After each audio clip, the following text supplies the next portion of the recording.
ایک صحابی حضور علیہ السلام نے فرمایا، اب ان کے پاس تھا کچھ نہیں، وہ حضرت ابو عقیل ساری رات وہ باغ کی نگہبانی کرتے رہے، پانی دیتے رہے، تو یعنی کنویں سے نکال کے ساری رات باغ کو پانی دیا، اور جو مزدوری میں کھجوریں ملیں وہ حضور کی خدمت میں لے آئے۔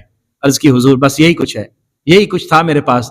حضور علیہ السلام خوش ہوئے، تو منافقین بیٹھے ہوئے تھے، جب حضرت عبد الرحمن بن عوف لے کے آئے، کہنے لگے کہ یہ تو ریاکاری کر رہے ہیں، اتنے پیسے لے کے آئے تاکہ لوگ دیکھیں، اور جب وہ تھوڑی سی کھجوریں لے کے آئے تو ان کو دیکھ کے کہنے لگے اللہ کو اس کی کیا ضرورت ہے۔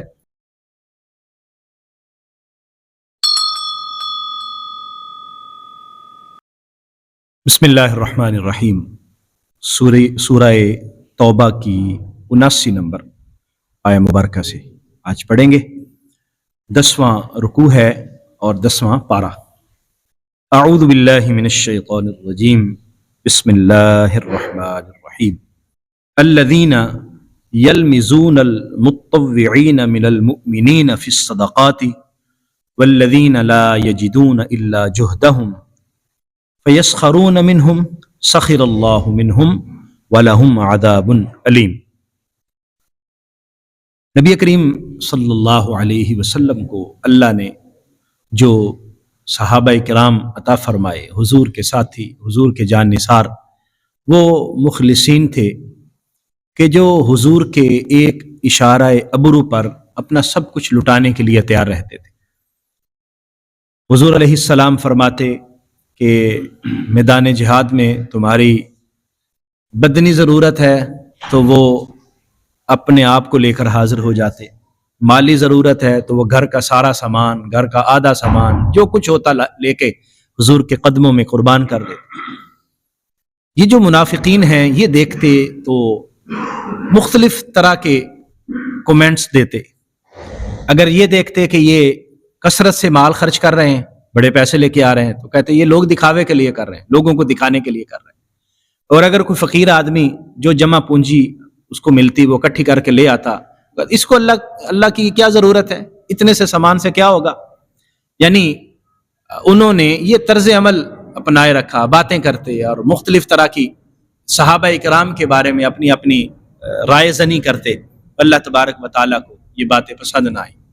ایک مرتبہ حضرت عبد الرحمن بن عوف، حضور علیہ السلام نے ارشاد فرمایا اللہ کے راستے میں خرچ کرو۔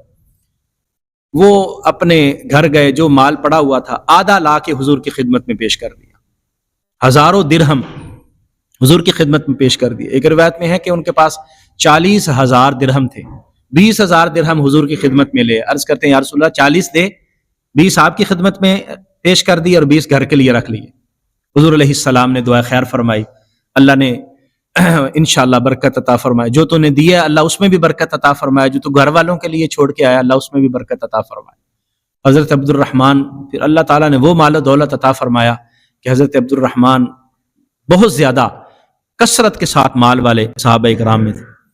ایک صحابی حضور علیہ السلام نے فرمایا، اب ان کے پاس تھا کچھ نہیں، وہ حضرت ابو عقیل ساری رات وہ باغ کی نگہبانی کرتے رہے، پانی دیتے رہے، تو یعنی کنویں سے نکال کے ساری رات باغ کو پانی دیا، اور جو مزدوری میں کھجوریں ملیں وہ حضور کی خدمت میں لے آئے۔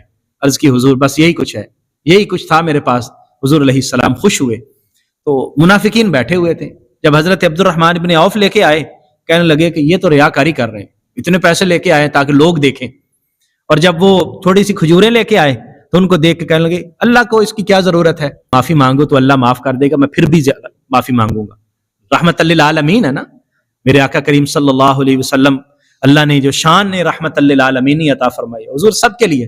بھئی حضور علیہ السلام کو تو پتھر مارنے والے جو تھے حضور ان کے لیے بھی دعائیں کرتے تھے، جو حضور کے راستے میں کانٹے بچھانے والے تھے حضور ان کے لیے بھی شراپا شفقت و رحمت بنتے تھے۔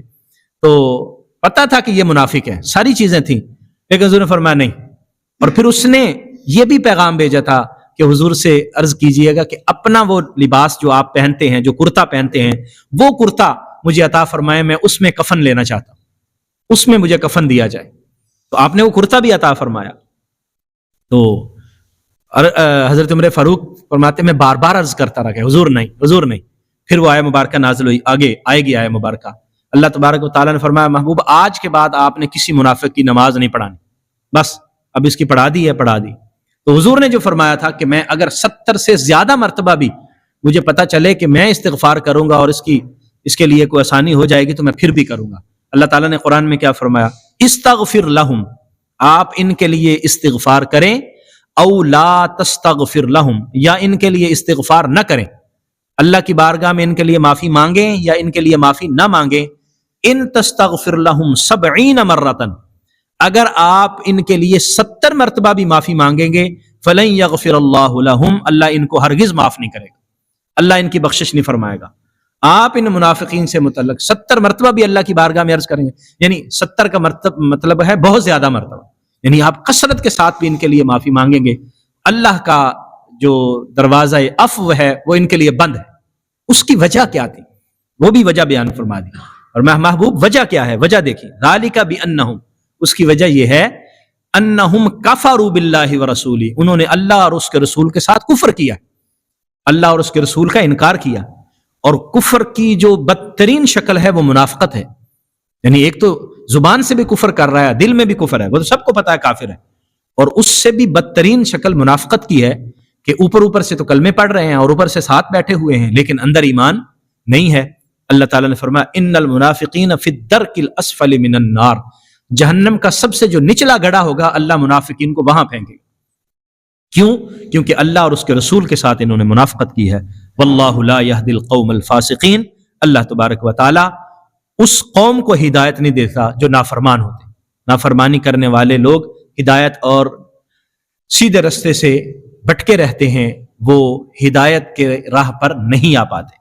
تو ان آیات مبارکہ سے ہمیں یہ علم ہوا کہ صحابہ اکرام جو حضور صلی اللہ علیہ وآلہ وسلم کے سچے عاشق تھے، جنہوں نے دل اور زبان کے ساتھ حضور علیہ الصلاۃ والسلام کے ہمراہ رہنے کا اقرار کیا، اور حضور علیہ الصلاۃ والسلام کی ساری عمر انہوں نے خدمت کی، وہ غریب بھی تھے، امیر بھی تھے، ان میں ابو بکر صدیق رضی اللہ تعالیٰ عنہ جیسے سردار صحابہ بھی صحیح، اور بلال حبشی جیسے وہ مسکین لوگ بھی تھے، صہیب رومی جیسے لوگ بھی تھے، لیکن اللہ تبارک و تعالیٰ کو اصل میں ان کا ایمان پسند آیا، اور وہ جو کچھ کرتے تھے، چاہے تھوڑی سی کھجوریں اللہ کے رستے میں پیش کریں یا گھر کا سارا سامان لے کے آئیں، وہ یہاں سے پیش کرتے تھے، تو اللہ تعالیٰ کو وہ بہت پسند، اس لیے فرمایا صحابہ اکرام کے بارے میں کوئی بات کرے گا تو اللہ سزا اس کی خود دے گا۔